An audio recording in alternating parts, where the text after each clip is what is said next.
Hi everyone and welcome for today's video. Today it's a Star Wars themed pour. But before we start, I wanted to wish all of you a great new 2019 with much of love, much health, and that all your wishes might come true. I forgot to tell that in my last video because it was planned to air before the new year starts, but I got a bit messed up with my timing. So all the best from my side. And of course, I want to thank you again from the bottom of my heart for all the comments and messages that you have sent me in the last year. And I'm super happy to have you all along on my YouTube channel here. Thanks for that. Besides of that, for today's project, I am using a bit different colors than I usually go for, though it's not only Artina, only the whitest from them. The turquoise on the copper is a metallic acrylic paint, and there is another kind of purple and gold that I'm using from Viva Maya Gold. So you might be able getting these in your shops as well. If not, don't worry, I just picked some other colors that I have in my storage, so there's plenty more than the Artina ones, but just to give it a try, you know? And what I had in mind for this project is basically a two-sided pour, and I'm going to add some Star Wars design in the end on top of that. So it is basically a two-part project, and of course, as usual, you can follow me along over the entire process. I already started off mixing the paints, and this is my usual mixture. It is 2 parts of my acrylic binder or float roll if you use this, 1 part of the paint somewhat, and if needed some water. It of course depends on the pigments of the paint, the thickness of the paint, and you know, so many factors. Just mix it with the consistency that you like working with. I'm going to work on a 30 by 30 canvas board, and I've prepared 2 cups where I put all my colors in. Basically, my plan is to have a reddish dark side, which is meant to be for the Sith, and a bluish gold white side, which is meant for the Jedi, where I feel most comfortable with. Patrick is more the Sith side. So it again perfectly matches us two, I guess. The paints themselves do not contain any silicone, because I figured out over all my pours that when I use a lot of these metallic acrylics, they create cells on their own. I didn't really want to have it celled up too much, so a couple of cells were okay for me, but I did not want to add silicone on top of that to get even more cells because of the design that is going to be added afterwards. I did not really want to have it too busy in the end. A couple of you might remember when I did these pours with the fleur-de-lis on top of that. I also did a couple of them with a really busy background, which was a bit disturbing in the end when it comes to the entire design, so I didn't want to have that here. So I was going to be okay with a couple of cells, and you will see I get some, but not too many. When it comes to the pouring itself, I just made that the paint touches itself in the middle of the canvas, so that both pours actually are combined from the beginning, and then I just stretch the paint around just to get a decent design, and that both sides of the canvas are almost same large, I guess. So that the red side and the blue side is more or less the same size, that it hasn't a straight line in the middle to divide them, and I think I did a pretty good job to make this look like it should, at least in my head, I guess. So this was basically the quickest part of the entire thing. I just put it aside, let it dry, and as this was the most often asked question on my last video, how I prevented my boards to bend. Well, basically it depends on a couple of factors. First factor is how good your canvas board is. So if you have a canvas board and it's only primed 1 time perhaps, then it is more likely to bend because the gesso on top of that might not keep as much water away from the board, which is underneath of the canvas, and therefore soaks up the water, and it's going to bend a bit more. So if you are unsure, if it doesn't look like there is a good portion or layer of gesso on there, you can use gesso and just gesso over it a couple of times, and then you should be on the good side. If you do not have gesso itself, you can also use just acrylic paint and make some thin layers on top of that. But this will of course prevent the water from soaking into the canvas, which is good for the warping, but it is causing the paint to dry slower in the end. So you really have to give it its time to dry, put it somewhere not as warm and not as dry that it can dry naturally, and you know, otherwise your paint might crack in the end. So gesso is the best solution. If you have none, use the acrylic paints, but be aware. It also depends on the quality of the board itself, of course. So I had some that did bend whatever I did. I recently have some which are still as cheap, but they are way better, it feels like.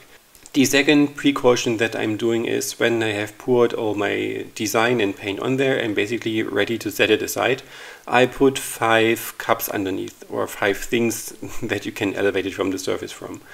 I put one directly in the center and I put one on each corner, so not at the long sides, really at the edges. And this basically prevented all my last pours from bending, even the larger ones like the 40 by 40 centimeter ones. This is the largest size that I've made a pouring on so far when it comes to a canvas board, but it worked pretty well.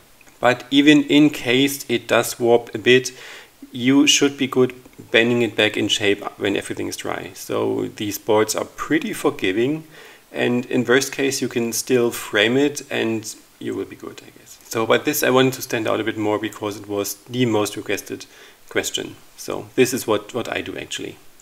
But as a small side note, when you really had some warping happening, bend it back into shape before you varnish it, because when you have put your varnish on there and bend it back then, you might risk the varnish to crack, which you do not want to have as well.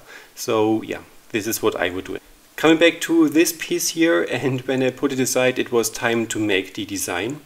And this was a pretty fun, easy and time-consuming thing.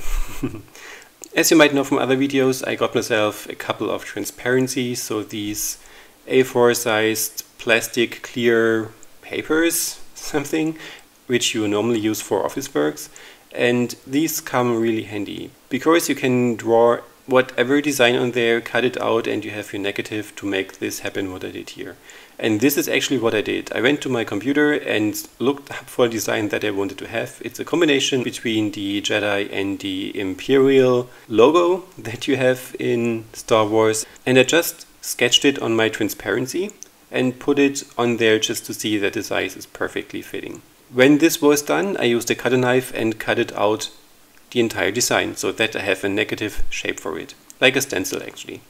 From the entire process, this took the longest, of course, and this of course depends on the complexity of the design that you are going for.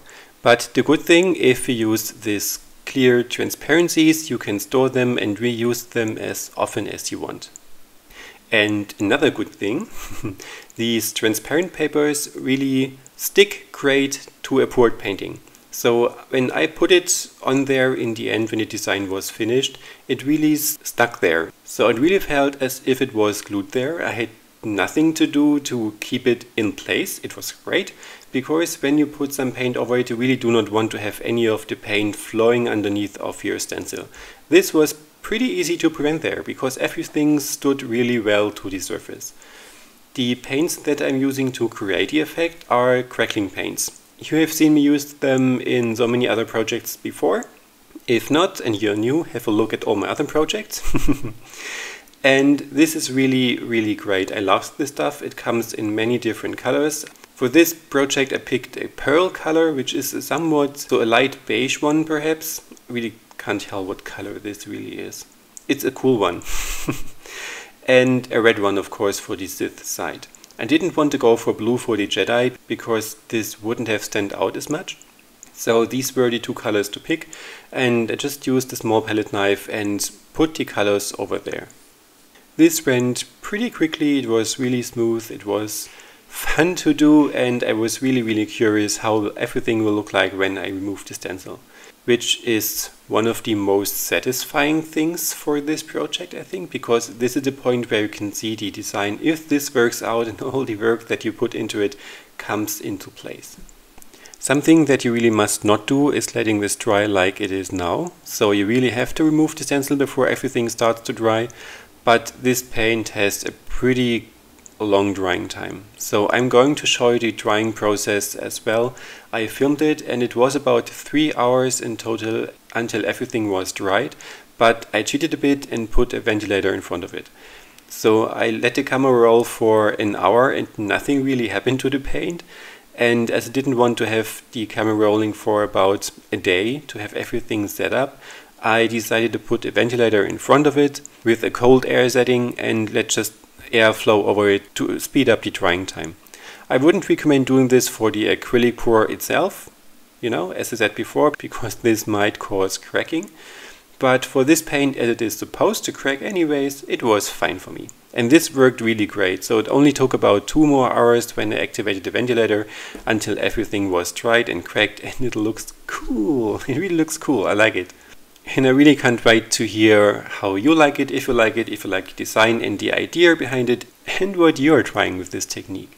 So when this paint was dry and everything was cracked up and I really liked the design, it was just time to varnish it, which I did not film, sadly. Sorry, I really missed activating the camera on this, but I just put a layer of top coat on top of it.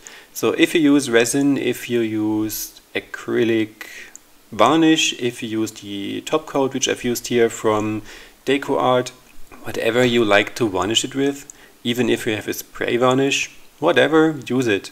So having this varnish layer on top of this glues everything more together and keeps it more stable for the entire project, so nothing can flake off or chip off, and it is just protected. So I would always recommend some kind of varnish to put over any of your finished artworks, just to have it sealed and safe.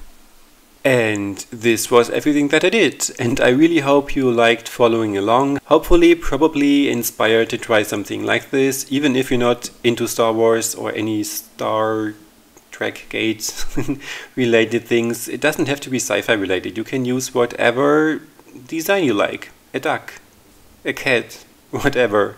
Make your dreams come true. And I would really love to see what you come up with. If you like to share some of your works with me, you can tag me on Instagram or Facebook or send me an email, whatever you would like to do.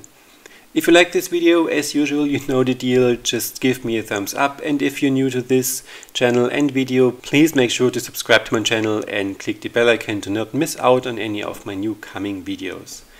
For those of you who like to have a look around at my Etsy shop, I have put some of my recent projects up there, even some of those that you have not seen in a video yet. But this piece here from this video I cannot upload for sale because, you know, Star Wars design, not a good idea. So I will give it to Patrick because he already has some itchy fingers and wants to have it for his Star Wars collection. By the way, last year, for the 4th of May, I already did a Star Wars themed triptych, which I really fell in love with, and I really liked the result of it. It is of course here on my channel as well, but it only has very few views, only about 800 or so, which was a bit of a bummer because I really liked the design and the end result. So if you are into Star Wars or science fiction and you have not seen this video, I will link it here as a card, and I would love if you can check this out and give this video some love. Enough self-advertising for now. I really thank you for watching this video and having me joined on this project. If you have any questions, as usual, leave me down below in the comment section, and if you want to see what I've used, you can see this in the video description along as my social media as well. So thank you for your time, thank you for watching, and other than that, I hope to see you in my next videos. Have a great day. Bye bye.